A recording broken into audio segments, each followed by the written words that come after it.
The Story of Civilization, Volume 3, Caesar and Christ, Part 1, by Will Durant, continued, Cassette 6, Side 1. Marcus Terentius Varro, despite many military campaigns, found time during his 89 years, from 116 to 26 BC, to synopsize nearly every branch of knowledge. His 620 volumes, some 74 books, constituted a one-man encyclopedia for his time. Fascinated by the pedigrees of words, he wrote an essay on the Latin language, now our chief guide to early Roman speech. Perhaps in cooperation with the aims of Augustus, he tried in his treatise on country life, De Re Rustica, 36 BC, to encourage a return to the land as the best refuge from the disorder of civil strife. "My 80th year," said his introduction, "warns me that I must pack up and prepare to leave this life." He would make his last testament a guide to rural happiness and peace. He admired the sturdy women who were delivered of children in the fields and soon resumed work.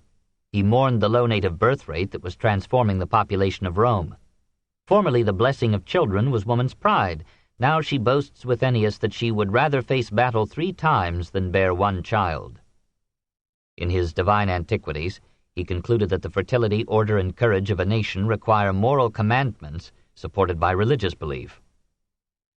Adopting the distinction of the great jurist Q. Mucius Scaevola between 2 kinds of religion, one for philosophers and one for the people, he argued that the second must be upheld regardless of its intellectual defects. And though he himself accepted only a vague pantheism, he proposed a vigorous attempt to restore the worship of Rome's ancient deities. Influenced by Cato and Polybius, he in his turn decisively affected the religious policy of Augustus and the pious ruralism of Virgil. As if to complete the work of the elder Cato in every field, Varro continued the censor's Origines in his Life of the Roman People, a history of Roman civilization. It is a pity that time has scuttled this and nearly all of Varro's work while preserving the schoolboy biographies of Cornelius Nepos. In Rome, history was an art, never also a science. Not even in Tacitus did it rise to a critical scrutiny and summary of sources.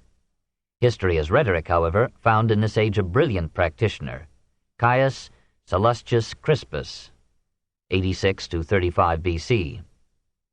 He played a vigorous role as politician and warrior on Caesar's side, governed Numidia, stole with skill, and spent a fortune on women.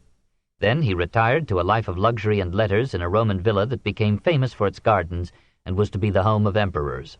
His books, like politics, were a continuation of war by other means. His histories, Jugurthine War and Catiline, were able defenses of the populares, powerful attacks upon the old guard. He exposed the moral decay of Rome, charged the Senate and the courts with placing property rights above human rights, and put into the mouth of Marius a speech asserting the natural equality of all classes and demanding a career open to talent wherever born.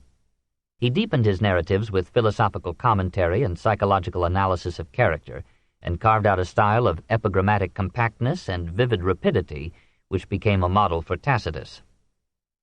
That style, like almost all Roman prose of Sallust's century and the next, took its color and tone from the oratory of the Forum and the courts. The development of the legal profession and the growth of a talkative democracy had widened the demand for public speaking. Schools of rhetoric were multiplying despite governmental hostility. "Rhetoricians," said Cicero, "are everywhere." Great masters of the art appeared in the first half of the 1st century before Christ. Marcus Antonius, father of Mark, Lucius Crassus, Sulpicius Rufus, Quintus Hortensius. We may imagine the strength of their lungs when we hear of audiences that overflowed from the Forum into neighboring temples and balconies.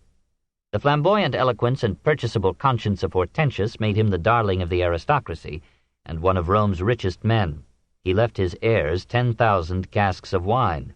His delivery was so animated that famous actors like Roscius and Aesopus attended the trials at which he pleaded to perfect their acting by studying his gestures and his delivery.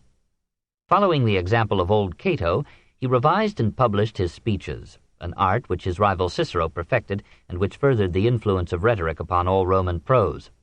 It was through oratory that the Latin language reached its full height of colorful eloquence, masculine power, and almost oriental grace. Indeed, the younger orators who came after Hortensius and Cicero condemned the luxurious adornment and passionate turbulence of what they called the Asiatic style. And Caesar, Calvus, Brutus, and Pollio pledged themselves to a calmer, chaster, sparer Attic speech. Here, so long ago, the battle lines formed between Romanticism and Classicism, between the emotional and the intellectual view of life and domination of style. Even in oratory, the young classicists complained the East was conquering Rome. 5. Cicero's pen. Proud of his speeches and aware that they were making literature, Cicero felt keenly the criticism of the Attic school and defended himself in a long series of treatises on oratorical art. In lively dialogues, he sketched the history of Roman eloquence and laid down the rules for composition, prose rhythm, and delivery. He did not admit that his own style was Asian. He had modeled it, he claimed, upon that of Demosthenes, and he reminded the Atticists that their cold and passionless speech drove audiences to sleep or flight. The 57 orations that have come down to us from Cicero illustrate all the tricks of successful eloquence. They excel in the passionate presentation of one side of a question or a character, the entertainment of the auditors with humor and anecdote, the appeal to vanity, prejudice, sentiment, patriotism, and piety, the ruthless exposure of the real or reported, public or private, faults of the opponent or his client, the skillful turning of attention from unfavorable points, the barrage of rhetorical questions framed to make answer difficult or damaging, the heaping up of charges in periodic sentences whose clauses are lashes and whose torrent overwhelms. These speeches do not pretend to be fair. They are defamations rather than declamations, briefs that take every advantage of that freedom of abuse which, though forbidden to the stage, was allowed in the forum and the courts. Cicero does not hesitate to apply to his victims terms like swine, pest, butcher, filth. He tells Piso that virgins kill themselves to escape his lechery and excoriates Antony for being publicly affectionate to his wife. Audiences and juries enjoyed such vituperation, and no one took it too seriously. Cicero corresponded amiably with Piso a few years after the brutal attack of the In Pisonem. It is to be admitted further that Cicero's orations abound rather in egotism and rhetoric than in moral sincerity, philosophical wisdom, or even legal acumen or depth. But what eloquence! Even Demosthenes was not so vivid, vital, exuberantly witty, so full of the salt and tang of the human fray. Certainly no man before or after Cicero spoke a Latin so seductively charming and fluent, so elegantly passionate. This was the zenith of Latin prose. "You have discovered all the treasuries of oratory," said the generous Caesar in dedicating his book On Analogy to Cicero, "and you have been the first to employ them. Thereby you have laid the Roman people under a mighty obligation, and you honor your fatherland. You have gained a triumph to be preferred to that of the greatest generals. For it is a nobler thing to enlarge the boundaries of human intelligence than those of the Roman Empire." The speeches betray the politician. The letters of Cicero bear the man, and make even the politician forgivable. Nearly all of them were dictated to a secretary and never revised by Cicero. Most of them were written with no thought of publication. Seldom, therefore, has a man's secret soul been so completely exposed. "He who reads these letters," said Nepos, "will not much need a history of those times. In them the most vital part of the revolutionary drama is seen from within, all blinds removed. Usually their style is artless and direct and dances with humor and wit. Their language is an attractive mixture of literary grace and colloquial ease. They are the most interesting of Cicero's remains, indeed of all extant Latin prose. It is natural that we should find in so large a correspondence, 864 letters, 90 of them to Cicero, occasional contradictions and insincerities. There is no sign here of the religious piety and belief that appear so frequently in Cicero's essays, or in those speeches in which he plays up the gods as his last trump. His private opinion of various men, especially of Caesar, does not always conform with his public protestation. His incredible vanity appears more amiably here than in his orations, where he seems to be carrying his own statue with him wherever he goes. He smilingly confesses that "my own applause has the greatest weight with me." He assures us with charming innocence that if ever any man was a stranger to vainglory, it is myself. We are amused to find so many letters about money and so much ado about so many homes.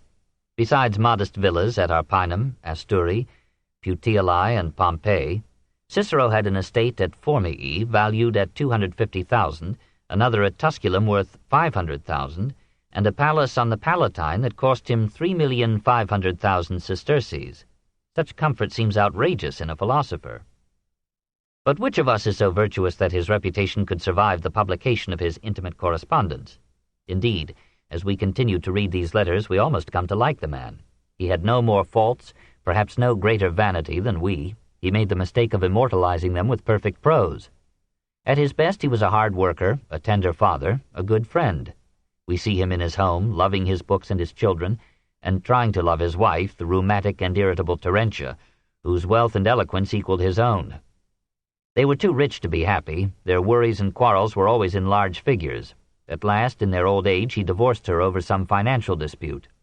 Soon afterward, he married Publilia, who attracted him by having more money than years, but when she showed dislike for his daughter Tullia, he sent Publilia away too. Tullia he loved humanly beyond reason. He grieved almost to madness at her death, and wished to build a temple to her as a deity. Pleasanter are the letters to and about Tyro, his chief secretary, who took his dictation in shorthand and managed his finances so ably and honestly that Cicero rewarded him with freedom.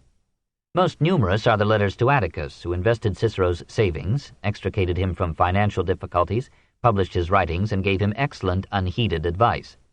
To Atticus, wisely absent in Greece at the height of the revolution, Cicero writes a letter of typical cordiality and charm. "There is nothing of which I so much feel the want as of him with whom I can communicate everything that concerns me, who loves me, who is prudent, to whom I can speak without flattery, dissimulation, or reserve. My brother, who is all candor and kindness, is away, and you, who have so often relieved my cares and anxieties by your counsel, who used to be my companion in public matters, my confidant in all private ones, the partaker of all my words and thoughts, where are you?" In those turbulent days when Caesar crossed the Rubicon, conquered Pompey, and made himself dictator, Cicero retired for a moment from political life and sought solace in reading and writing philosophy. "Remember," he begged Atticus, "not to give up your books to anybody, but to keep them as you promised for me. I entertain the strongest affection for them, as I now feel disgust for everything else." In his youth, defending the poet Archias in the most modest and amiable of his speeches, he had praised the study of literature as nourishing our adolescence, adorning our prosperity, and delighting our old age. Now he took his own counsel, and in little more than 2 years wrote almost a library of philosophy. The dissolution of religious belief in the higher classes had left a moral vacuum, by which Rome seemed to be drawn into a disintegration of character and society. Cicero dreamed that philosophy might serve as a substitute for theology in providing for these classes a guide and stimulus to right living. He resolved not to construct one more system, but to summarize the teachings of the Greek sages and offer them as his last gift to his people. He was honest enough to confess that he was for the most part adapting, sometimes translating, the treatises of Panetius, Posidonius, and other recent Greeks. But he transformed the dull prose of his models into limpid and graceful Latin, enlivened his discourse with dialogue, and passed quickly over the deserts of logic and metaphysics to the living problems of conduct and statesmanship. Like Lucretius, he had to invent a philosophical terminology. He succeeded, and put both language and philosophy heavily in his debt. Not since Plato had wisdom worn such prose. It was from Plato, above all, that his ideas stemmed. He did not relish the dogmatism of the Epicureans, who talk of divine things with such assurance that you would imagine they had come directly from an assemblage of the gods, nor yet that of the Stoics, who so labor the argument from design that you would suppose even the gods had been made for human use, a theory that Cicero himself, in other moods, would not find incredible. His starting point is that of the new academy, a lenient skepticism which denied all certainties and found probability sufficient for human life. "In most things," he writes, "my philosophy is that of doubt. May I have your leave not to know what I do not know? Those who seek to learn my personal opinion," he says, "show an unreasonable degree of curiosity." But his coyness soon yields to his talent for expression. He scorns sacrifices, oracles, and auguries, and devotes an entire treatise to disproving divination. Against the widespread cult of astrology, he asks if all the men slain at Cannae had been born under the same star. He even doubts that a knowledge of the future would be a boon. The future may be as unpleasant as much else of the truth that we so recklessly chase. He vainly thinks to make short work of old beliefs by laughing them out of court. When we call corn Ceres and wine Bacchus, we use a common figure of speech. But do you imagine that anybody is so insane as to believe that the thing he feeds upon is a god? Nevertheless, he is as skeptical of atheism as of any other dogma. He rejects the atomism of Democritus and Lucretius. It is as unlikely that unguided atoms, even in infinite time, could fall into the order of the existing world as that the letters of the alphabet should spontaneously form the annales of Ennius. Our ignorance of the gods is no guarantee of their non-existence, and indeed, Cicero argues, the general agreement of mankind establishes a balance of probability in favor of providence.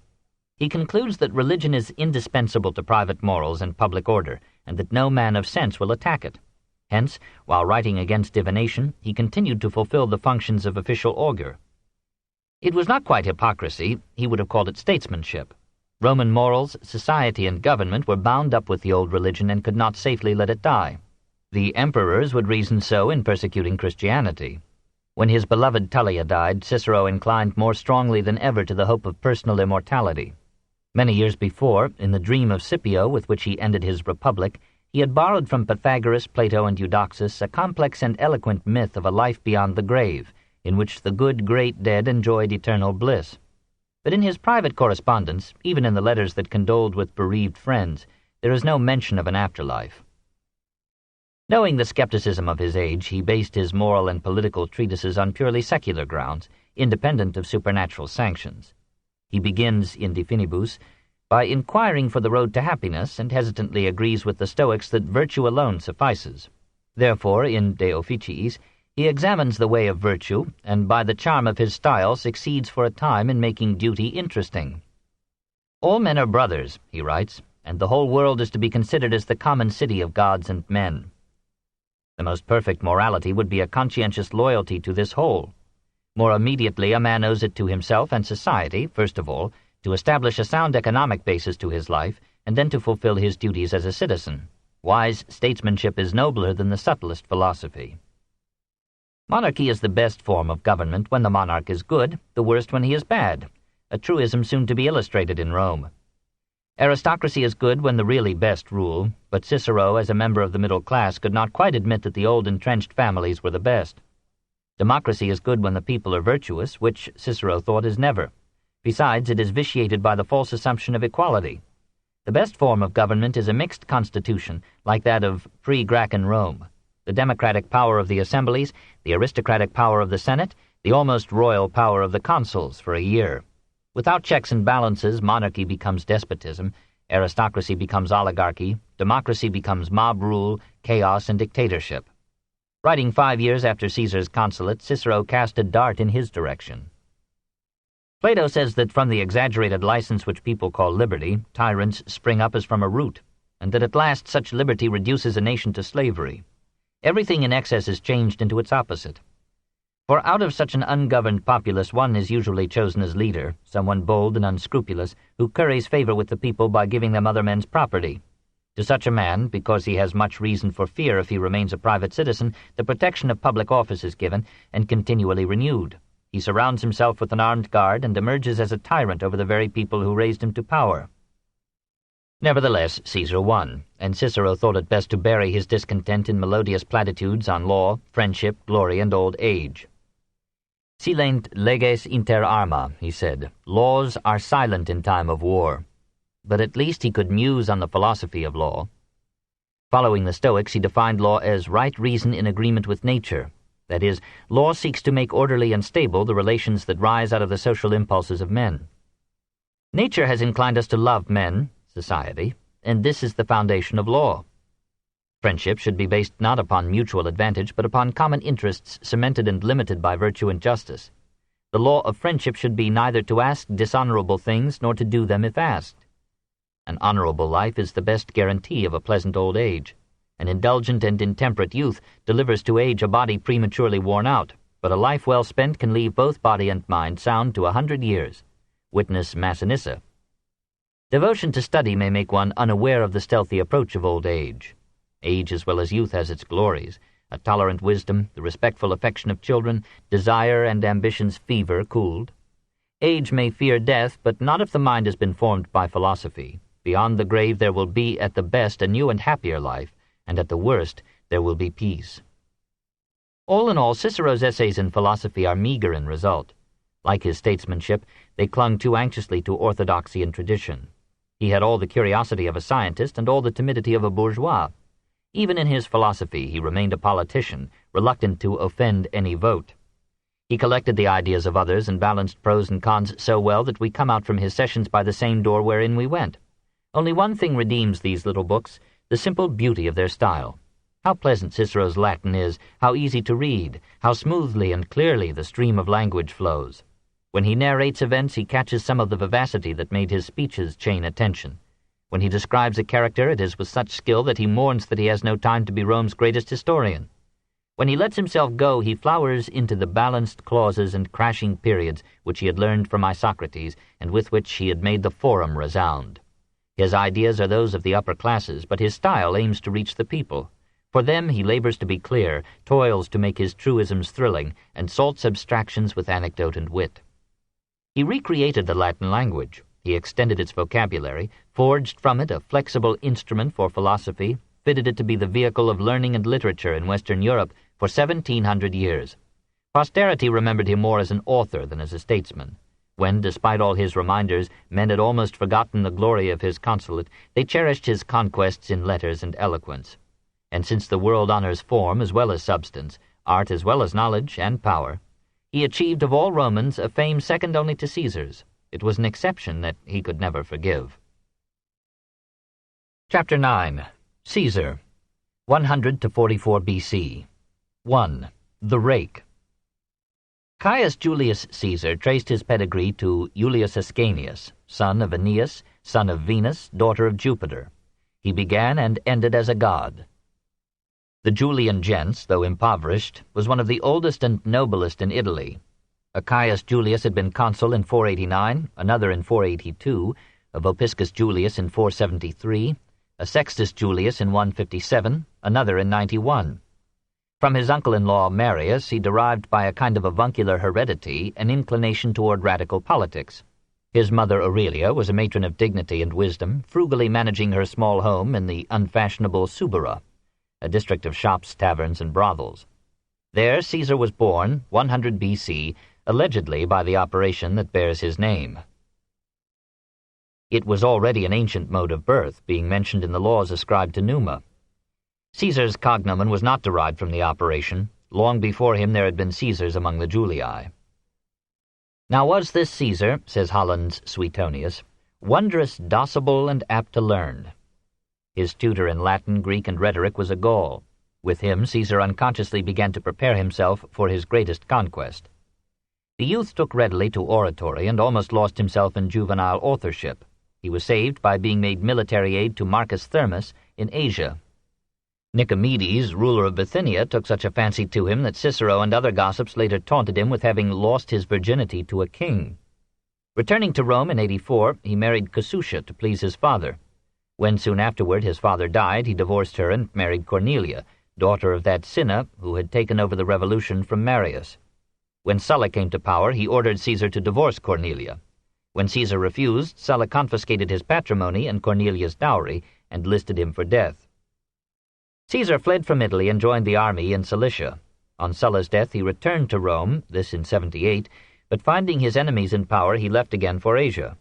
Pirates captured him on the way, took him to one of their Cilician lairs, and offered to free him for 20 talents, or $72,000. He reproached them for underestimating his value, and volunteered to give them 50. Having sent his servants to raise the money, he amused himself by writing poems and reading them to his captors. They did not like them. He called them dull barbarians and promised to hang them at the earliest opportunity. When the ransom came, he hurried to Miletus, engaged vessels and crews, chased and caught the pirates, recovered the ransom, and crucified them. But being a man of great clemency, he had their throats cut first. Then he went to Rhodes to study rhetoric and philosophy. Back again in Rome, he divided his energies between politics and love. He was handsome, though already worried about his thinning hair. When Cornelia died in 68, he married Pompeia, granddaughter of Sulla. As this was a purely political marriage, he did not scruple to carry on liaisons in the fashion of his time, but in such number and with such ambigendered diversity that Curio, father of his later general, called him omnium mulierum vir et omnium virorum mulier, the husband of every woman and the wife of every man. He would continue these habits in his campaigns, dallying with Cleopatra in Egypt, with Queen Eunoe in Numidia, and with so many ladies in Gaul that his soldiers in fond jest called him Micus Calvus, the bad adulterer. In his triumph after conquering Gaul, they sang a couplet warning all husbands to keep their wives under lock and key as long as Caesar was in town. The aristocracy hated him doubly for undermining their privileges and seducing their wives. Pompey divorced his wife for her intimacy with Caesar. Cato's passionate hostility was not all philosophical. His half-sister Servilia was the most devoted of Caesar's mistresses. When Cato, suspecting Caesar's complicity with Catiline, challenged him in the Senate to read aloud a note just brought to him, Caesar passed it to Cato without comment. It was a love letter from Servilia. Her passion for him continued throughout his life, and merciless gossip in her later years charged her with surrendering her daughter Tertia to Caesar's lust. During the Civil War, at a public auction, Caesar knocked down some confiscated estates of irreconcilable aristocrats to Servilia at a nominal price. When some expressed surprise at the low figure, Cicero remarked in a pithy pun that might have cost him his life, tertia deducta, which could either mean a third off or refer to the rumor that Servilia had brought her daughter to Caesar. Tertia became the wife of Caesar's prime assassin, Cassius, so the amours of men mingle with the commotions of states. Probably these diversified investments helped Caesar's rise as well as his fall. Every woman he won was an influential friend, usually in the enemy's camp, and most of them remained his devotees even when his passion had cooled to courtesy. Crassus, though his wife Tertulla was reported to be Caesar's mistress, lent him vast sums to finance his candidacies with bribes and games. At one time, Caesar owed him 800 talents, or $2,880,000. Such loans were not acts of generosity or friendship. They were campaign contributions to be repaid with political favors or military spoils. Crassus, like Atticus, needed protection and opportunities for his millions. Most Roman politicians of the time incurred similar debts. Mark Antony owed 40 million sesterces, Cicero 60 million, Milo 70 million, though these figures may be conservative slanders. We must think of Caesar as at first an unscrupulous politician and a reckless rake, slowly transformed by growth and responsibility into one of history's most profound and conscientious statesmen. We must not forget, as we rejoice at his faults, that he was a great man notwithstanding. We cannot equate ourselves with Caesar by proving that he seduced women, bribed ward leaders, and wrote books. 2. The Consul. Caesar began as the secret ally of Catiline and ended as the remaker of Rome. Hardly a year after Sulla's death, he prosecuted Gnaeus Dolabella, a tool of the Sullan reaction. The jury voted against Caesar, but the people applauded his democratic offensive and his brilliant speech. He could not rival Cicero's verve and wit, passionate periods, and rhetorical flagellations. Indeed, Caesar disliked this Asiatic style and disciplined himself to the masculine brevity and stern simplicity that were to distinguish his commentaries on the Gallic and Civil Wars. Nevertheless, he was soon ranked as second only to Cicero in eloquence. In 68 he was chosen quaestor and was assigned to serve in Spain. He led military expeditions against the native tribes, sacked towns, and collected enough plunder to pay off some of his debts. At the same time, he won the gratitude of Spanish cities by lowering the interest charges on the sums that had been lent them by the Roman bankers. Coming at Gades upon a statue of Alexander, he reproached himself for having accomplished so little at an age when the Macedonian had conquered half the Mediterranean world. He returned to Rome and plunged again into the race for office and power. In 65 he was elected aedile, or commissioner of public works. He spent his money, that is the money of Crassus, in adorning the forum with new buildings and colonnades, and courted the populace with unstinted games. Sulla had removed from the capital the trophies of Marius, banners, pictures, and spoils representing the features and victories of the old radical. Caesar had these restored, to the joy of Marius's veterans, and by that act alone he announced his rebel policy. The conservatives protested and marked him out as a man to be broken. In 64, as president of a commission appointed to try cases of murder, he summoned to his tribunal the surviving agents of Sulla's proscriptions and sentenced several of them to exile or death. In 63 he voted in the Senate against the execution of Catiline's accomplices and remarked casually in his speech that human personality does not outlive death. It was apparently the only part of his speech that offended no one. In that same year he was elected Pontifex Maximus, head of the Roman religion. In 62 he was chosen praetor and prosecuted a leading conservative for embezzling public funds. In 61 he was appointed praetor for Spain, but his creditors prevented his departure. He admitted that he needed 25 million sesterces in order to have nothing. Crassus came to his rescue by underwriting all his obligations. Caesar proceeded to Spain, led militarily brilliant campaigns against tribes with a passion for independence, and came back to Rome with spoils enough to pay off his debts, and yet so enrich the treasury that the Senate voted him a triumph. Perhaps the optimates were subtle. They knew that Caesar wished to stand for the consulate, that the law forbade candidacy in absence, and that the triumphator was required by law to remain outside the city until the day of his triumph, which the Senate had set for after the election. But Caesar forewent his triumph, entered the city, and campaigned with irresistible energy and skill. His victory was obtained by his clever attachment of Pompey to the liberal cause. Pompey had just returned from the East after a succession of military and diplomatic achievements.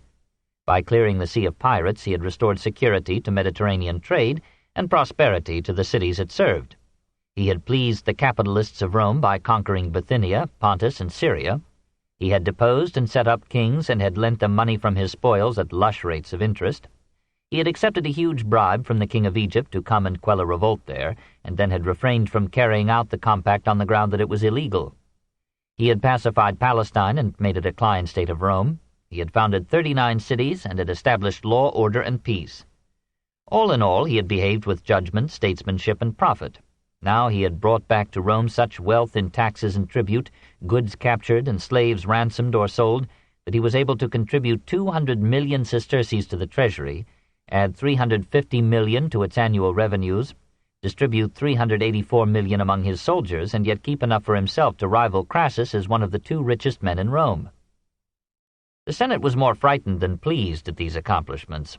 It trembled when it heard that Pompey had landed at Brindisium in 62 with an army personally devoted to him and capable at his word of making him dictator. He magnanimously relieved its fears by disbanding his troops and entering Rome with no other retinue than his personal staff. His triumph lasted 2 days, but even that time proved insufficient for all the floats that pictured his victories and displayed his garnerings. The ungrateful Senate rejected his request that state lands be given his soldiers, refused to ratify his agreements with conquered kings, and restored those arrangements that Lucullus had made in the East and which Pompey had ignored.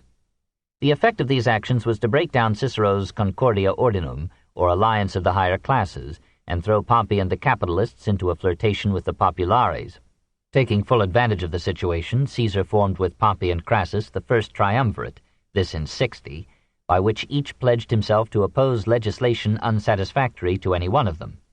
Pompey agreed to support Caesar for the consulate, and Caesar promised, if elected, to carry through the measures in which Pompey had been rebuffed by the Senate. The campaign was bitter, and bribery flourished on both sides. When Cato, leader of the conservatives, heard that his party was buying votes, he unbent and approved the procedure as in a noble cause. The populares elected Caesar, the optimates Bibulus. Caesar had hardly entered upon his consulate, in 59, when he proposed to the Senate the measures asked for by Pompey: a distribution of land to 20,000 of the poorer citizens, including Pompey's soldiers, the ratification of Pompey's arrangements in the East, and a 1/3 reduction of the sum which the publicans had pledged themselves to raise from the Asiatic provinces. As the Senate opposed each of these measures by every means, Caesar, like the Gracchi, offered them directly to the assembly. The conservatives induced Bibulus to use his veto power to forbid a vote, and had omens declared unfavorable. Caesar ignored the omens and persuaded the assembly to impeach Bibulus, and an enthusiastic popularis emptied a pot of ordure upon Bibulus's head. Caesar's bills were carried. As in the case of the Gracchi, they combined an agrarian policy with a financial program pleasing to the business class. Pompey was impressed by Caesar's performance of his pledges. He took Caesar's daughter Julia as his 4th wife, and the entente between plebs and bourgeoisie became a feast of love. The triumvirs promised the radical wing of their following that they would support Publius Clodius for the tribunate in the fall of 59. Meanwhile, they kept the voters in good humor with profuse amusements and games. In April, Caesar submitted his 2nd land bill, by which the areas owned by the state in Campania were to be distributed among poor citizens who had 3 children. The Senate was again ignored, the Assembly passed the bill, and after a century of effort, the Graccan policy triumphed. Bibulus kept to his house and contented himself with periodical announcements that the omens were unpropitious to legislation. Caesar administered public affairs without consulting him, so that the town wits referred to the year as the consulate of Julius and Caesar. To bring the Senate under public scrutiny, he established the first newspaper, by having clerks make a record of senatorial and other public proceedings and news, and post these acta diurna, or daily doings, on the walls of the forums. From these walls the reports were copied and sent by private messengers to all parts of the empire. Toward the end of this historic consulate, Caesar had himself appointed governor of Cisalpine and Narbonese Gaul for the ensuing 5 years. As no troops could lawfully be stationed in Italy, the command over the legions stationed in North Italy gave its possessor military power over the whole peninsula. To guarantee the maintenance of his legislation, Caesar secured the election of his friends Gabinius and Piso as consuls for 58, and married Piso's daughter Calpurnia. To ensure continued support from the plebs, he lent his decisive aid to the election of Clodius as tribune for 58. He did not let his plans be influenced by the fact that he had recently divorced his third wife, Pompeia, on suspicion of adultery with Clodius. 3. Morals and Politics. Publius Clodius Pulcher, the Handsome, was a scion of the Claudian gens, a young aristocrat whose courage knew no fear and his morals no restraint. Like Catiline and Caesar, he descended from his rank to lead the poor against the rich. To be eligible as a tribune of the people, he had himself adopted into a plebeian family. To redistribute the concentrated wealth of Rome and to destroy Cicero, who had abused his sister Clodia and stood for the sanctity of property, he served as a subaltern to Caesar until he could take power into his own hands. He admired Caesar's policies and loved Caesar's wife. To gain access to her, he disguised himself as a woman, entered the house of Caesar, then, in 62, as high priest, took part in the ceremonies offered by women alone to the Bona Dea, was detected, accused, and publicly tried in 61 for having violated the mysteries of the good goddess. Caesar, called as a witness, said that he had no charge to make against Clodius. Why, then, asked the prosecutor, had he divorced Pompeia? Because, said Caesar, my wife must be above suspicion. It was a clever answer, which neither exonerated nor condemned a valuable political aid. Various witnesses, perhaps bribed, told the court that Clodius had had relations with Clodia and had seduced his sister Tertia after her marriage to Lucullus. Clodius protested that he had been away from Rome on the day of the alleged sacrilege. Cicero, however, testified that Clodius had on that day been with him in Rome. The populace thought the whole affair a senatorial plot to destroy a populares leader and cried out for acquittal. Crassus, some say at Caesar's behest, bribed a number of judges for Clodius. The radicals for once had the more money, and Clodius was freed. Caesar took advantage of the situation to exchange an inconveniently conservative wife for the daughter of a senator allied to the popular cause. He had hardly retired from office when some conservatives proposed the complete annulment of his legislation. Cato did not conceal his opinion that these Julian laws should be wiped off the statute books. The Senate hesitated to fling so open a challenge to Caesar armed with legions and to Clodius wielding the tribunate. In 63, Cato had wooed the populace for the conservatives by renewing the state distribution of cheap corn. Now, in 58, Clodius countered by making the dole completely free to all who came for it. He passed bills through the assembly forbidding the use of religious vetoes against legislative procedures and restored the legality of the collegia, which the Senate had tried to disband. He reorganized these guilds into voting blocks and won such fealty from them that they provided him with an armed guard. Fearing that after his year as tribune had expired, Cato or Cicero might attempt to undo Caesar's work, Clodius persuaded the assembly to send Cato as commissioner to Cyprus and to pass a decree banishing any man who had put Roman citizens to death without securing, as law required, the assembly's consent. Cicero saw that the measure was aimed at him and fled to Greece, where cities and dignitaries rivaled one another in offering him hospitality and honors. The assembly decreed that Cicero's property should be confiscated, and his house on the Palatine was razed to the ground. It was Cicero's good fortune that Clodius, overcome with success, now attacked both Pompey and Caesar, and planned to make himself sole leader of the plebs. Pompey retaliated by supporting the petition of Cicero's brother Quintus for the orator's recall. The Senate appealed to all Roman citizens in Italy to come to the capital and vote on the proposal. Clodius brought an armed gang into the field of Mars to supervise the balloting, and Pompey engaged a needy aristocrat, Annius Milo, to organize a rival band. Riot and bloodshed ensued, many men were killed, and Quintus barely escaped with his life. But his measure carried, and after months of exile, Cicero returned in triumph to Italy, this in 57. Multitudes greeted him as he passed from Brundisium to Rome. There the welcoming crowd was so great that Cicero feigned fear that he would be accused of having contrived his banishment for the sake of this glorious restoration. Apparently he had pledged himself to Pompey and perhaps to Caesar as the price of his recall. Caesar lent him large sums to recoup his finances and refused to take interest. For several years now, Cicero became the advocate of the triumvirs in the Senate. When a dearth of grain threatened Rome in 57, he secured for Pompey an extraordinary commission with full power for 6 years over all the food supply of Rome and over all ports and trade. Pompey again acquitted himself well, but the constitution of the Republic suffered another blow, and government by men continued to replace government by laws. In 56, Cicero persuaded the Senate to vote a substantial amount for the payment of Caesar's troops in Gaul. In 54, he unsuccessfully defended the extortionate provincial administration of Aulus Gabinius, a friend of the triumvirs. In 55, he canceled all the favor he had gained with Caesar by an abusive attack upon another provincial governor, Calpurnius Piso. He remembered too vividly that Piso had voted for his banishment.